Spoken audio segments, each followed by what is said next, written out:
time for KPBS Midday Edition. Today we're talking about what's happening in arts and culture. We have some art activism and summer blockbusters. I'm Andrew Bracken, in for Jade Hindman, with conversations that keep you informed, inspired, and make you think.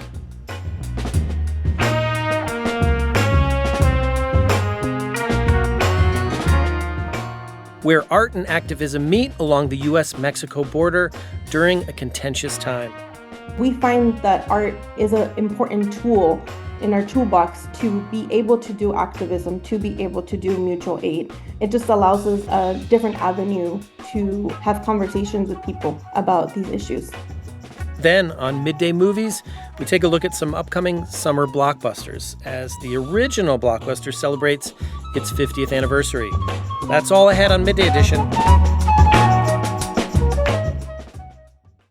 The AMBOS Project is one organization connecting both sides of the border through art and activism.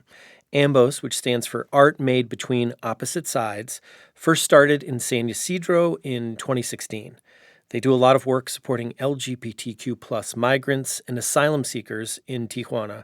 I'm here now with Natalie Godinez. She's the AMBOS Project's executive director.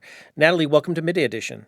Hi, hello, how are you? Great to have you. So tell us more about AMBOS Project and its mission. Yeah, of course. So AMBOS Project is a nonprofit organization. We just became a nonprofit organization last year, and we've been working together as an artist collective for the past 8 years, since 2016, as you mentioned. Originally, AMBOS was started by binational artist Tania Guiniga as a way to connect with the binational community and transborder community, as she was somebody who crossed the border every day to go to school when she was a child. And in that time that we've been working together, the project has shifted a lot. And we've done documentation of the whole U.S.-Mexico border. We've done a lot of mutual aid efforts to support migrants arriving in Tijuana and in other places along the border. And since 2020, we've been running a ceramics program called AMBOS Ceramics at 3 LGBTQ plus shelters, migrant shelters in Tijuana. And that's been the program that we've been running for the longest time. And we have been focusing on that and supporting the migrant community in that way through the arts. We do a lot of efforts on this side of the border to fundraise for our program and to inform the community about the issues that are happening both at the border and with immigrants all across our country here in the U.S. So half of our team is in Tijuana and half of our team is in LA. So we've been doing this work together to support migrants. So what did you think was missing from the transborder art community when you first got involved with AMBOS? Yeah, so one thing that we noticed when working directly with the transborder community was that we were forgetting a lot about the people who couldn't cross the border, right? So those people are also part of our community. So as we were traveling the border and we started talking to people about what were their thoughts about crossing the border, people were like, well, I can't cross or I don't want to cross, right? So then for us, then we really started thinking about how do we support the people who are staying on the other side, people who maybe are not able to cross for many reasons. And then also thinking about how do we talk to immigrants like us on this side of the border about those issues. So I think that was something that we realized was sort of missing that we've been addressing through the AMBOS Ceramics program. I think, it's fair to say art often goes hand in hand with activism. And often a lot of the art that gets, created reflects the time when it's created. Can you talk a little bit about this intersection between art and activism? What drew you to kind of like melding those two together? Yeah, so I think for all of us that have been part of the team in its different iterations, we already have sort of that drive to be doing activism and art. So I think for all of us is just really connected to our lived experience and really wanting to talk about issues that are difficult to talk about. And I think art is a way that we can address a lot of issues and talk to people that normally wouldn't want to talk about issues like immigration, issues like asylum seeking, and all of those things that we address through the art. So we find that art is an important tool in our toolbox to be able to do activism, to be able to do mutual aid. it just allows us a different avenue to have conversations with people about these issues. And how are you thinking about the role of art in this current moment? Yeah, I think that that's something that I think about a lot. I think art is playing a really important role in many different parts of the movement, right? In the movement to support migrants, to support immigrants here in the US, to everything that's happening with deportations. So I think there's different roles that artists are playing. Some of them have to do with just bringing awareness to issues, bringing awareness to the people affected so they can have information. Other ways that it's been happening is also through fundraising, which is something that we've done in the past a few times. So we create art that reflects the moment and then, ask for support so we can pass that on to the people we're supporting. I also think it's playing a role in wellness and healing, especially for the people that we are working with at the shelters through the ceramics program. It's something that really supports their well-being and having an activity to do that you're learning a skill and you're also processing through making these objects has been something that we've seen really impact the population we're serving. So let's talk more about the art that's coming out of AMBOS. Can you tell us more about the work and the students that are creating it? Yeah, so we primarily have been focusing on ceramics in, like I mentioned, with the AMBOS ceramics program. So this year specifically, they've been working on different projects. So one of them, the first one was they made different ceramic fruit. We were calling them sexy fruit. We did a whole installation for Freeze, the art fair in LA, which was to fundraise directly for the program. So that was one of the first projects that they worked on, which was more of a fun sort of way to engage people in a different way, like get people's attention to come and talk to us and be part of it. And then they've also been working on some projects that, for example, a collection of sgraffito vases where they're carving in their stories into vases that they've been creating with the teachers at the shelters. So our two teachers, Juan and Stefania, who teach the classes, they've been kind of talking to them about their migration stories, and then they've been coming up with symbols, with text, and things to inscribe onto different vases. And then they also have been working on, we in the past got a donation of a 3D printing machine for ceramics. So we've been making use of this equipment to create busts that are then changed by all the students, and then they're adding in like a self-portrait and creating their self-portraits through these busts. Yeah, so that's some of the projects that they've been working on this year. And we have a variety of students from different countries, from Mexico, El Salvador, Guatemala, Honduras, Venezuela, Russia, Chile. So you can, Haiti. So you can see that we have students from all over who are coming to these shelters. And I would say the majority of our students are trans. A lot of them are, coming and seeking refuge because they are persecuted in their home countries or they don't feel accepted. So that's been something that we've been able to support through these classes.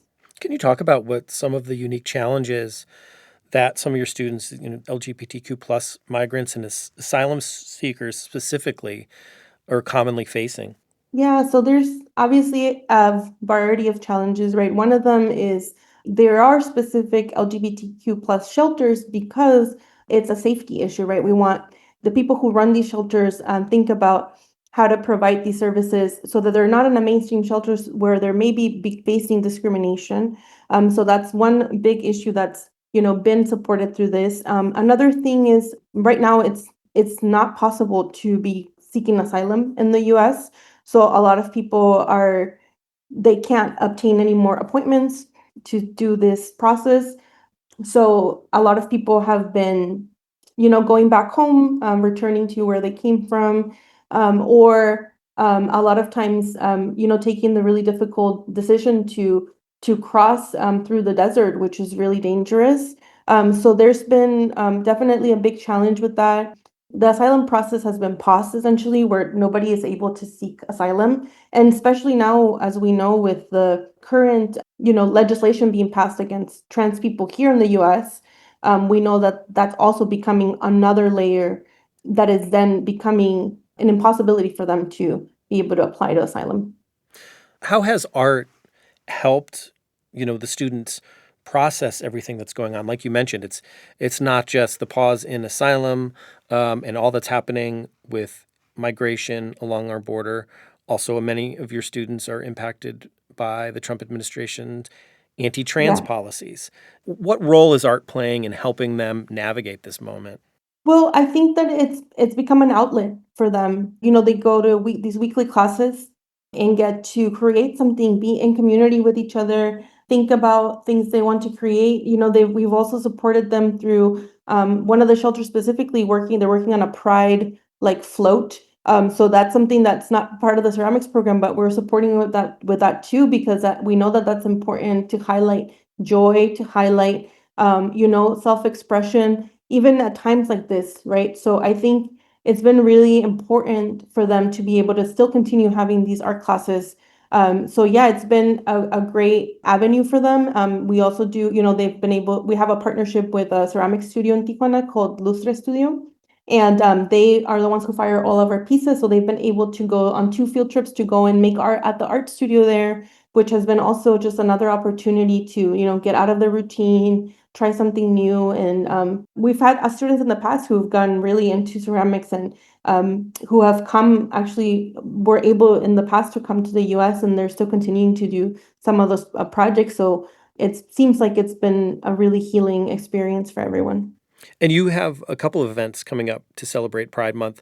You mentioned the Pride Float earlier, and actually this weekend you're launching an exhibit in Tijuana. Can you tell us about that?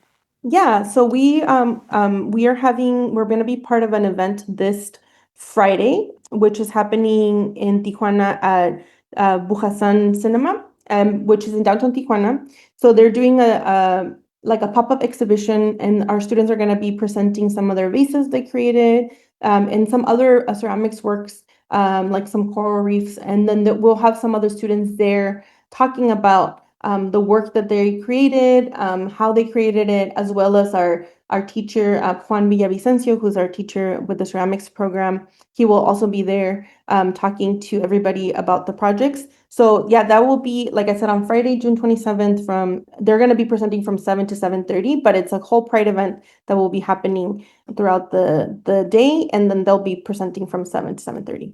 And people can actually support the students by buying Yes. some of their artwork too, right? Yes, so we have some of the artwork that they was created earlier this year for the fruits that I mentioned earlier. They're on our website. We just put up a shop on our website, and we'll be updating and adding more works specifically after this exhibition. We always ask the students, right, what stuff they want to keep, what stuff they want to donate back, so we can continue supporting them. So we will be continuing to add some of these works. And if people go in person to the event in Tijuana, there will be some merch we've created that will be for sale as well. And 100% of all the funds raised go back to our programs. And finally, what's your hope for the AMBOS project going forward and for the migrant communities you're serving with this project? Yeah, I mean, I'm hoping that in the future we can continue doing these types of projects in an environment that is more welcoming, in an environment where we're supporting people through their movement and migration, and not thinking about, the ways where they can't freely move through spaces and countries. So yeah, that's a really big hope. But we hope that we can continue just working with different populations and different people, expanding to also work with our community here on the side of the border. We've done some activations and some workshops in LA and San Diego in the past, and we've had really positive response. So that's something that we also are thinking of, especially now with everything happening with the deportations and the ICE raids, is how can we also, bring those types of programs and some healing spaces to our community here, our immigrant community here in LA and then in San Diego as well. And art is such a beautiful way for us to connect with others across borders and with whatever divisions or walls are kind of between us too, don't you think? Yes, 100%. And that's something that we've seen before with other projects we've done. And we've been able to, like I mentioned before, have conversations and really talk to different people about migration. And then also reminding some people that, even their ancestors have migrated and how we are all connected. And yeah, it's a beautiful way to build bridges across different communities. I've been speaking with Natalie Godinez, Executive Director at AMBOS Project. Natalie, thanks so much for joining us today. Yeah, thank you so much for having me. And to learn more about the exhibit we talked about and the artist's work, we'll be linking to the AMBOS website at kpbs.org/midday.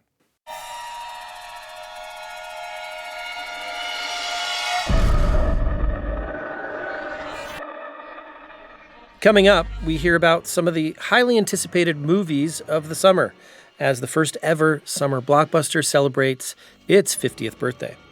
You're listening to KPBS Midday Edition.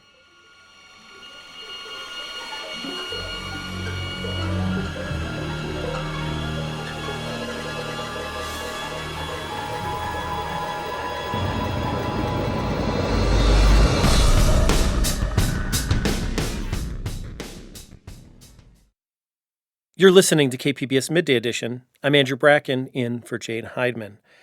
Summer is officially in full swing, and Hollywood studios are hoping to find traction at the box office with their big tentpole releases. Sinners and the kid-friendly A Minecraft Movie, Lilo and Stitch, and How to Train Your Dragon have already connected with audiences this year. But some of the biggest releases are yet to come, and our midday movie critics are ready to give you a preview. Once again, we welcome back KPBS cinema junkie Beth Accomando and Movie Walla's podcaster Yazdi Pithavala. Welcome back to you both. Thank you so much. Thank you. So before we begin looking at this year's summer movies, there's a big 50th anniversary we want to mention that's worth honoring first. That's music that gave me fear of going swimming for many years after seeing that. Beth, explain why Steven Spielberg's Jaws is important to remember. Yes, so this opened on June 20th, 1975, and it changed the landscape for movies. The studio invested a bunch of money in marketing and promoting it early on. There were toys and there were things, connected to the movie, and it just hit a staggering amount at the box office. It was one of the highest grossing movies in history.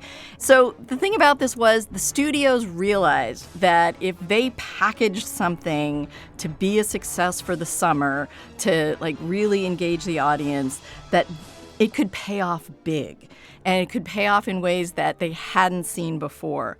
And Star Wars then, a couple years later, perfected this, even advancing the release date. So this came out May 25th in 1977, but they really managed to grab the summer audience and extend that summer. So yeah, we're living in this post-Jaws world. Yasi, what sticks out to you about Jaws 50 years on now? Yeah, as Beth mentioned, we forget that before the release of Jaws, there was no such thing as a summer blockbuster, right? So right now, Will Smith movies in the 90s, whatever, Jurassic Park movies, we look forward to a summer blockbuster. But Jaws was the first film where proactively the studios decided to kind of do this marketing blitz and kind of get merchandising out and really push the movie in a big way. One of which was to release the movie simultaneously in a very large number of theaters. The previous mentality had been that if you did not have a very good film, that's when you would release it very quickly in a lot of theaters before word got around that it wasn't such a good movie, so you could make your money quickly. But after Jaws, obviously now we have these very wide releases. So everything we see in terms of the Hollywood blockbuster template kind of started with Jaws. And I guess along with all the common experiences we've come used to with movie franchises, I don't know, one of the downsides, I guess, would be the Jaws sequels, which I won't tell you the story of seeing Jaws 3D, for example, or something like that. But opening this weekend is a film Warner Brothers hopes will score big, and that is F1. This is the Brad Pitt vehicle in more ways than one. Here's the trailer. Some people look at Sonny Hayes. They see a guy who lives in a van, a gambling junkie who missed his shot, the best that never was. But I see possibility. So Yazdi, I did see the trailer to this in the theater, and I got to admit, I'm sold. What do you think? Is this going to be a box office hit? It has all the makings of a massive hit. It's been very strongly pushed in both the F1 circuit as well as at Apple TV for months now. And, you may find your faults with the movie, but it is expertly crafted. It's shot on location at Formula One racetracks around the world. And Joseph Kosinski, who has directed the film, does the same thing with Brad Pitt's character in F1 as he did with Tom Cruise in Top Gun Maverick. We see the same thing for the Brad Pitt character. He is mythic and he's larger than life, and kind of that appeals to the fan base. I really like the movie, even though towards the end the film tips over a little bit into too much schmaltz, but even then it's so beautifully constructed. It has a amazing cast of Kerry Condon, newcomer Damson Idris, Javier Bardem, who round off a fun cast, but it's a very, very polished product. Beth, what are your thoughts? Well, it's sort of a vanity project for Brad Pitt, but he is an incredibly smart person and he plays to all his strengths. So it's really, it's a star vehicle and it works well as that. I mean, he proves that he does have this kind of like star power to hold a film like this together. And for me, the story, the characters, they all feel very familiar. Like the machinations of this plot hit a lot of tropes that people are going to recognize. But what it did so well and what hooked me is the driving. I love gearhead films. For me, George Miller is the master with all the Mad Max films. He knows where to put a camera. He knows how to make you feel the speed. And I loved how this film did get you in the driver's seat and gave you a sense of like how fast they're going, how close they are to the other cars. And the one thing that it did that I really had never thought about, to me, racing is about just going fast. And this really played up this idea like, no, there's strategy, there's a team working together to try and win. It's elements of it that I hadn't really seen played up before in movies, but I just loved how this film moved. And that's a combination of the editing, the stunt work, the camera work, and all that just came together to make you feel like the wind breezing by you every time you got in the driver's seat. Well, that's exactly how I felt just in the trailer. And it does ring out to me. It's like a movie that I'd kind of go out to see in the theater and not just streaming on my TV at home. Beth, in recent years, it's not summer without superheroes. So what's on tap this summer when it comes to that? So I was not originally looking forward to the new Superman film. I mean, for me, I grew up with Christopher Reeve as Superman. He was perfection. Those Richard Donner films were amazing. And I was very hesitant about this one. Then the trailer came out, and I will confess, putting Crypto the dog in there was definitely a heart tugger for me. This is James Gunn, who jumped ship from Marvel to DC. And I will say, based on some of the clips and trailers, I am letting myself feel hopeful about this one. So here's some of the trailer. Maybe it'll get you excited. Superman. Miss Lane. Recently, you've come under a lot of fire for what some it's might. A lot of fire, it's a lot. Today, the Secretary of Defense said he was going to look into your actions. That's funny. My actions? I stopped a war. Maybe. Not maybe. I did. In effect, you illegally entered a country. This is how you're gonna be? I'm not the one being interviewed, Superman. Did you consult with the president? No. You seemingly acting as a representative of the United States. I wasn't representing anybody except for me and doing good. I would question myself in the same situation and consider the consequences. People were going to die.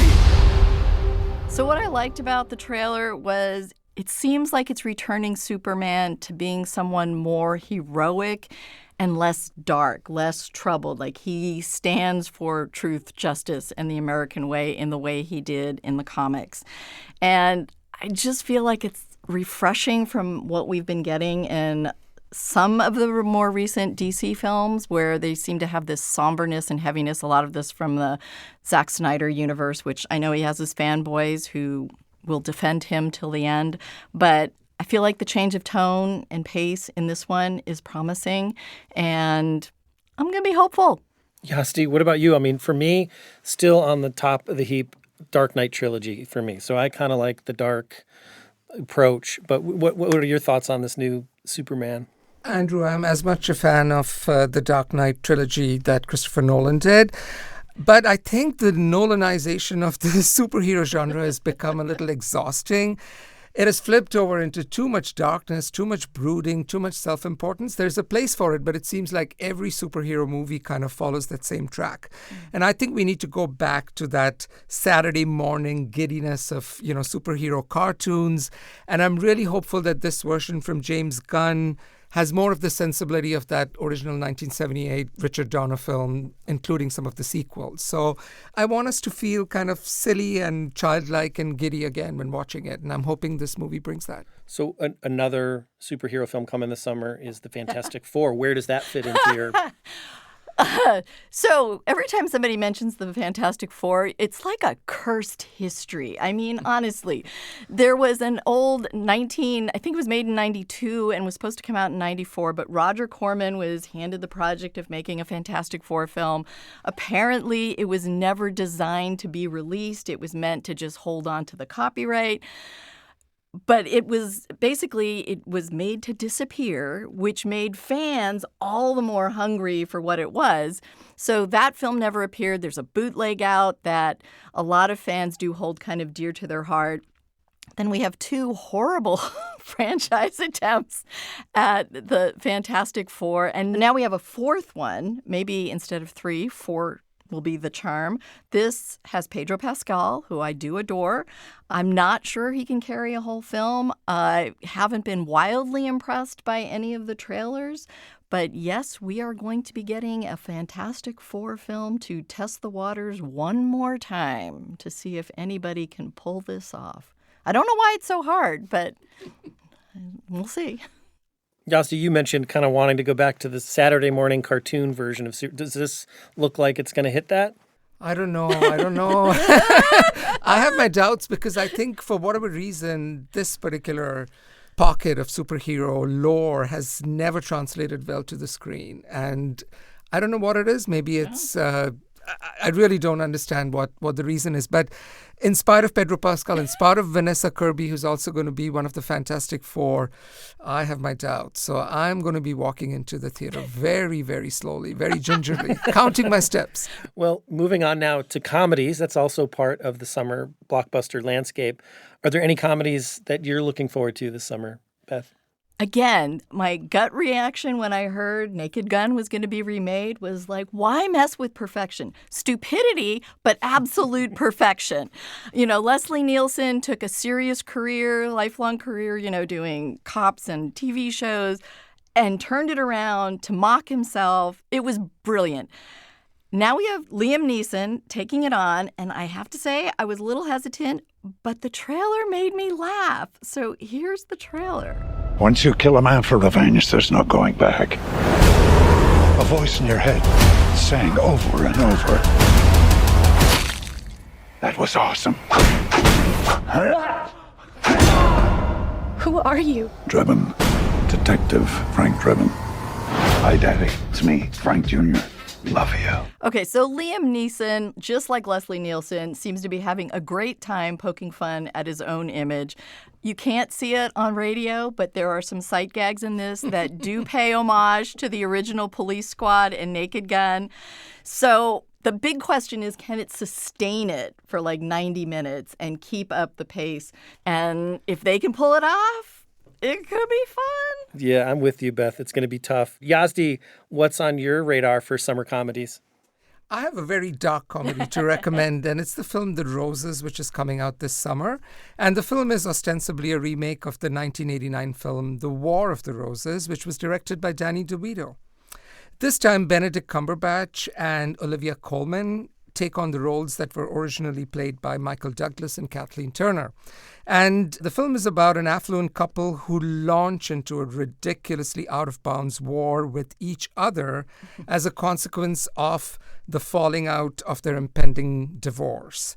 I really hope that this particular remake is able to retain the cruelly dark humor of the original film. And I hope they don't give in and try to make it too schmaltzy or cutesy and just really go for the dark, bloody underside of the original film.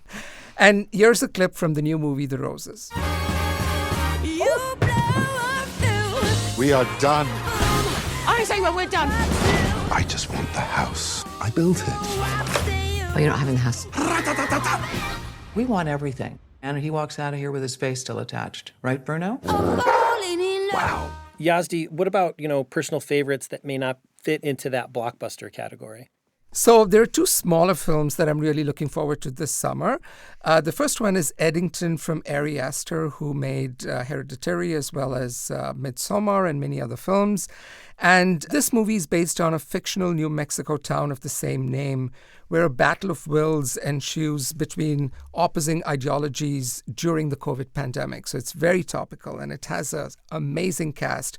Joaquin Phoenix is here, Pedro Pascal is here, as is Austin Butler and Emma Stone. So looking forward to it. Another movie that's gotten great reviews out of film festivals earlier this year is the movie Together from first-time writer-director Michael Shanks. And it's about a couple, played by Dave Franco and Alison Brie, who are married in real life, who move to the country and encounter some sort of an unnatural force that alters their life and their bodies. So this movie is really dipping into body horror. The trailer looks fantastic. It's coming with a lot of fanfare and expectation, and I'm looking forward to it. Wow, Together. I'm going to check that one out. Beth, what about you? Like, away from the blockbusters. Well, and also I think we should send up a flare for Yazdi recommending body horror. Yes. But yes, I have a couple too. There's one, Honey Don't, which is a solo Coen brother film. This is Ethan and his real life partner and creative partner, Trisha Cook. They did Drive Away Dolls together, which I really enjoyed, and I felt like it didn't get the traction it deserved. And they are now pairing up again. And this new film called Honey Don't seems to have the same kind of tone and style as the Drive Away Dolls film did. And it also features Margaret Qualley in the lead. So here's a little taste of the film, and it really does have the same, you can feel the cadence and the beat that are almost the same as the other film. Why is a private investigator looking into a traffic fatality? What can you tell me about? Do you drink? Heavily, it's a point of pride. Should you and I discuss this over a drink? Tuesdays I dry out. Today's Wednesday. Today is Tuesday. I really am looking forward to that. I love his work with his brother or by himself. I think both of them have done incredible stuff together and apart. So Honey Don't is on my list. And then against my better judgment, I am looking forward to Jurassic World Rebirth because I want to see more dinosaurs on the big screen. I really don't care about the human beings at all. Maybe this film will change my mind, but all I can say is I hope the dinosaurs' screen time outweigh the humans, and if it does, then I will probably be happy. That's one I wish the Santee Drive-In was still open to go see it, because that's one. There's certain blockbusters I reserve only for drive-ins, but sadly that needs D-Box too, because when the dinosaurs step in, you should feel your whole seat rumble. Okay, yeah. Well, I want to thank our Midday Movies critics, Beth Accomando and Yazdi Pathavala, for this summer movie preview. Beth, Yazdi, thanks. Thank you. Thank you, Andrew.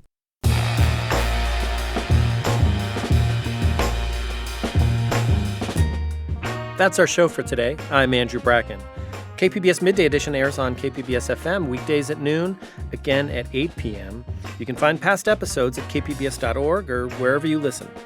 Thanks again for listening. Have a great day.